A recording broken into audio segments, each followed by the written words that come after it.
அதாவது தமிழ்நாட்டில் முதலமைச்சர் ஆகணும் அப்படின்னா கவர்னர் சைட்லேருந்து 118 எம்எல்ஏக்கள் தேவைப்படுது அப்படின்னு சொல்லியிருக்காரு. ஆனால் தாவேகா கிட்ட வெறும் 108 எம்எல்ஏக்கள் மட்டும்தான் இருக்கிறது. இது மட்டும் இல்லாமல் 20 ஆண்டு கால அரசியலில் டிஎம்கே கூட கூட்டணி இருந்த காங்கிரஸ் அவர்கள் என்ன பண்ணியிருக்காங்கன்னா, நேற்றுல தாவேகாவுக்கு நாங்கள் ஆதரவு கொடுக்குறோம் அப்படின்னு சொல்லி 10 மணிக்கு வந்தது.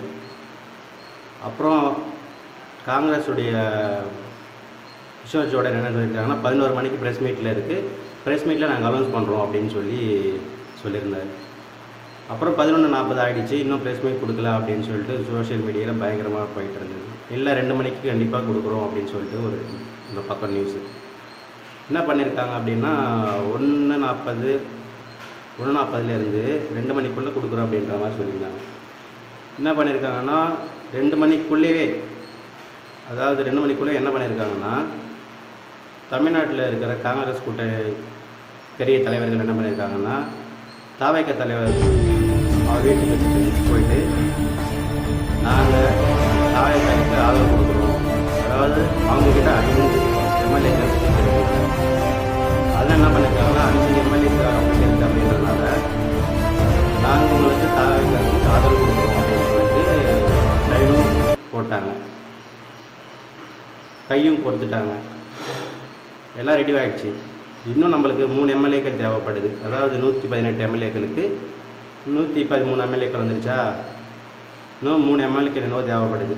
இந்த 3 எம்எல்ஏக்களுக்கு தாவேகா தலைவர் என்ன பண்ணியிருக்கா அப்படின்னா, டிஎம்கேக்கும் காங்கிரஸுக்கும் மற்ற கட்சிகள், அதாவது தாவேகா 108, டிஎம்கே வந்து சம்திங் வந்திருக்கு, ஏடிஎம்கே சம்திங் வந்திருக்கு. இதில் என்ன பண்ணியிருக்காங்க, தாவேகா தலைவர் தமிழ்நாட்டில் நாங்கள் ஆட்சி புரியணுன்றதுக்காக எங்களுக்கு சப்போர்ட் பண்ணுங்க அப்படின்னு சொல்லிட்டு ஒரு லெட்டர் எழுதியிருக்காரு. அதில் ஏடிஎம்கேவில் என்ன சொல்லியிருக்காங்கன்னா, சிவி சண்முகம் அவர்கள் எடப்பாடி பழனிக்கிட்ட அவங்ககிட்ட போயிட்டு இது மாதிரி டிவிகேக்கு தாவேகாவுக்கு சப்போர்ட் பண்ணலாம் அப்படின்னு சொல்லியிருக்காரு. அதுக்கு எடப்பாடி பழனிசாமி அவர்கள் என்ன சொல்லியிருக்காங்கன்னா, தாவேகா இப்போ தானே ஆட்சிக்கு வந்திருக்கு, நம்ம வந்து வெயிட் பண்ணி பார்க்கலாம், அவங்களுக்கு நம்ம ஆதரவு கொடுக்கலாம், வெளியிருந்து ஆதரவு கொடுக்கலாம், இப்போ தானே ஆட்சி வந்திருக்காங்க, எப்படி பண்ணுறாங்க ஏது பண்ணுறாங்க எந்த இடத்துல ஆதரவு கொடுக்கலாம் அப்படின்னு சொல்லிட்டு ஒரு பக்கம் சொல்லியிருந்தாங்க. இல்லை கொடுக்கலாம் அப்படின்னு சொல்லிட்டு சிவி சண்முகம் சைட்லேருந்து ஒரு நியூஸ் வந்தது. அதாவது சிவி சண்முகம் ஆதரவாளர்கள் என்ன பண்ணியிருக்காங்கன்னா, வேலும்